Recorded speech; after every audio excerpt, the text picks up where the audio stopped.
Martes de la 29ª semana del tiempo ordinario. Nos podemos preguntar, el mundo explota en guerras y nosotros meditando la carta a los romanos, como si fuera un estudio intelectual tal vez que queremos satisfacer alguna curiosidad sobre una parte de la Biblia. Sin embargo, la palabra de Dios siempre es viva, es eficaz y nos da argumentos para mirar la realidad.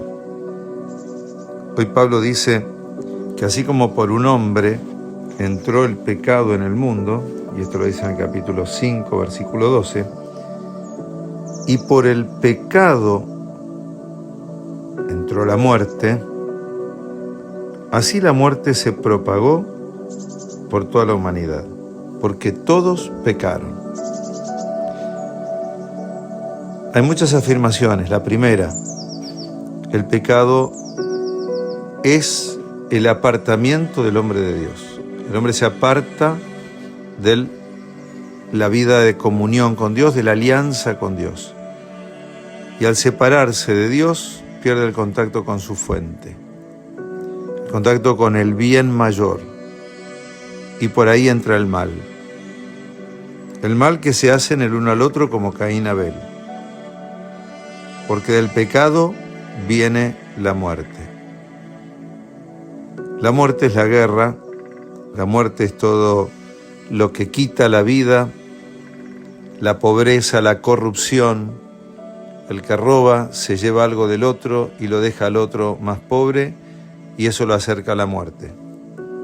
Todas estas injusticias que vemos en el mundo de hoy y de todos los tiempos tienen su origen en el pecado del hombre, en que el ser humano se aparta de Dios y pierde contacto con esa verdad, con ese bien, con esa luz que le hace bien y lo lleva a obrar el bien.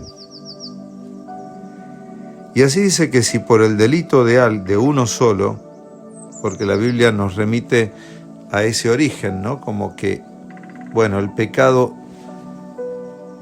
comenzó por uno y se propagó en los demás, porque Dios no hizo al hombre en el pecado, al ser humano en el pecado, sino que nos hizo en la gracia de una comunión con Él, entre nosotros y con la naturaleza. Pero se ha roto esa comunión. Y dice que, así como todos morimos, por la gracia de Dios y el don que nos consiguió Jesucristo, se han desbordado todos los bienes. Donde abundó el pecado y la muerte, sobreabunda la gracia y la vida. Ciertamente una vida eterna. Ciertamente una vida de resucitados que comienza ya desde ahora, pero que se vivirá plenamente en el mañana después de la resurrección. Hay un cielo nuevo y hay una tierra nueva. Y para Pablo esto lo ve desproporcionado. Una cosa es la vida que Dios le regaló al hombre en la tierra, la otra es que Dios le regale al hombre la posibilidad de convivir con Él en el cielo, por toda la eternidad. Una cosa era una vida en el tiempo, otra cosa es una vida ya sin tiempo. Es desde este lugar que tenemos que pedirle a Dios que sobreabunde la gracia en tanta muerte que hay en una guerra y en las guerras. Pero también tenemos que pedirle que cada uno de nosotros sepamos reconocer el pecado que lleva a la muerte. Hay un pecado que lleva a la muerte en cada uno de nosotros. No es el mismo el de uno que el del otro.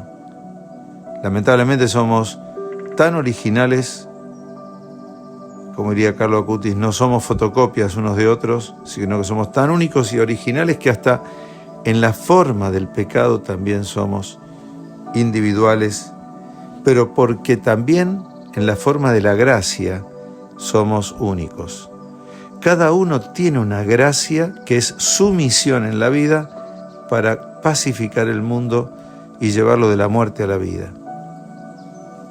Así como por la desobediencia todos fuimos pecadores, por la obediencia de Cristo todos seremos justos. Donde abunda el pecado, sobreabunda la gracia. Es desde ese pecado que a lo mejor reconoces que has vivido o que estás viviendo, donde puede sobreabundar la gracia cuando uno se convierte.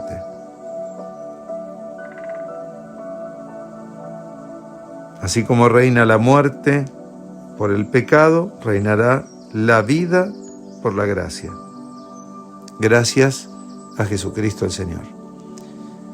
Jesús vino a pacificar todas las cosas y a traer la paz al mundo, que podamos reconocer ese camino y que pueda ese camino reconocido de la presencia de Dios en medio de nosotros y de su gracia dada para superar la muerte y el pecado, podamos por ahí acercar la paz que el mundo necesita, acercar la sabiduría que tanta mentira y corrupción hoy ocultan, que podamos ser instrumentos de gracia, de paz para este mundo que tanto la necesita. Y nos bendiga el buen Dios Todopoderoso, que es el Padre, el Hijo y el Espíritu Santo. Amén.